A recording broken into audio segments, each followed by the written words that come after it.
A lot of issues that actually disturbed me and still disturb me today.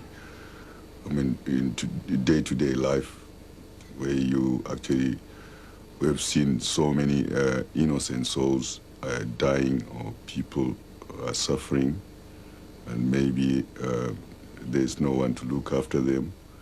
As you very well know that in our country, it's now the 10th year of our independence, and though Zimbabwe is independent, we still have, people suffering, people, still sleeping in the streets, and it's a worldwide problem anyway. We've been moving, we have been seeing other places, big cities like, the New York, London, where everywhere we have seen this problem, and it seems that the leaders of today don't want to address that issue. But how much can music influence political change? Well, as you know, music of today is like it's the voice of those who cannot speak for themselves, and it is like, their voice. They speak through the music, and we actually speak for them when we write these songs. We speak for the poor people who cannot speak for themselves. So we think music has a very, very important role to play today. You've even spent some time in prison because of your forthrightness, haven't you? Oh yeah, I spent quite some time, behind bars because of the type of music that I'm doing today. And anyway, to me, that was nothing because I just thought I was a freedom fighter. In the 1970s, during the War of Liberation, Thomas Mapfumo's new style of music was a source of pride and encouragement to those who heard it on Radio Free Zimbabwe. With a series of anti-government, pro-resistance singles, Mapfumo's Shona lyrics bore allusions to the great 19th century Chimurenga revolt against white rule. Whilst inspiring the struggle, he was in turn inspired by traditional chants, which the guerrillas used to sing.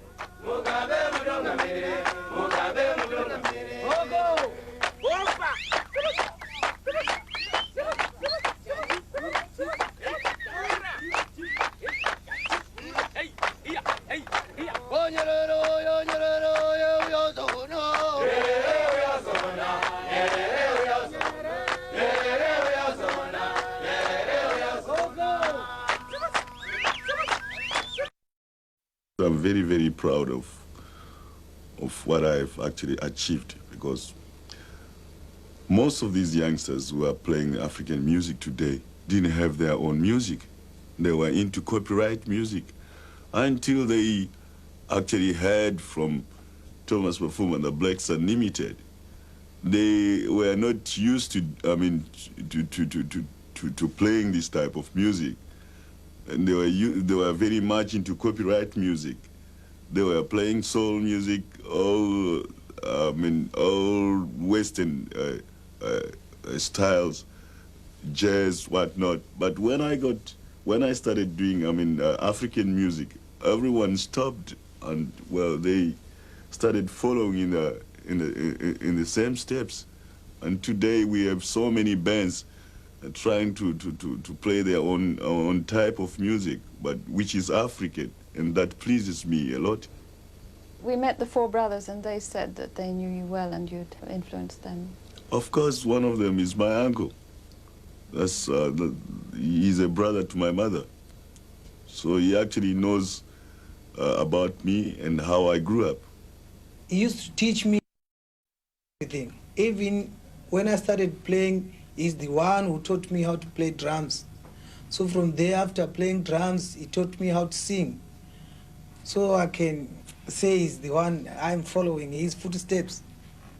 We used to play Beatles sound, Rolling Stones, and so on from Western music. Because that time, people back home didn't appreciate their own music. I don't know what was causing that. So they started appreciating their own music after independence.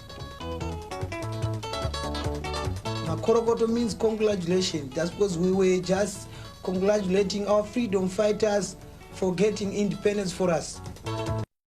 And in Christianity, and as I told you, I grew up in a church. My parents were church people. My father was a church leader, and also my mother.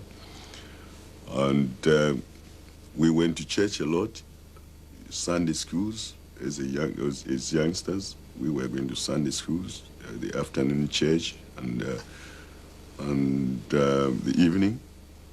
So we grew up in the church, and my parents were very strict about that, about us. They didn't want us to do any other thing, besides going to church. You sit now very happily with the spiritual side, your village side and your Christian side. You can marry the two easily. Oh, yeah. Because, in African beliefs, they believe that those who died long time ago are the nearest to God. They actually can speak to God. And we cannot speak direct to God because we have never seen God ourselves. Those who died long time ago, they have the access, to speak to God because they are near Him. Maybe they are living with Him. So through them, we actually have to say whatever we want to say. If we want to communicate with our own God, we have to consult those who died long time ago, who are living in the world of spirits, and tell them exactly what messages we want them to convey to God.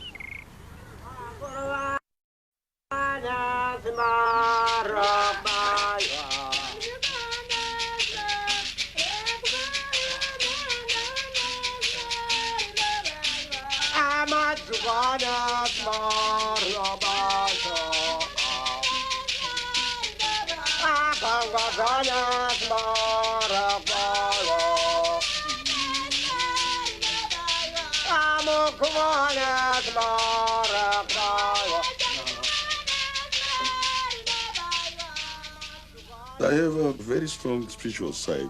You know, when I come overseas here, when I'm touring, I don't just get on the plane. I don't do that. I have to go to the country to consult my elders that I'm going out, and they have the last word. And they always, sit down with me and tell me how to go about things. And they also have to talk to our ancestors that today your child is going out and you have to look after him. It is only you who have the powers to look after him. You are in the world of spirits. You can look after your son. So there he goes.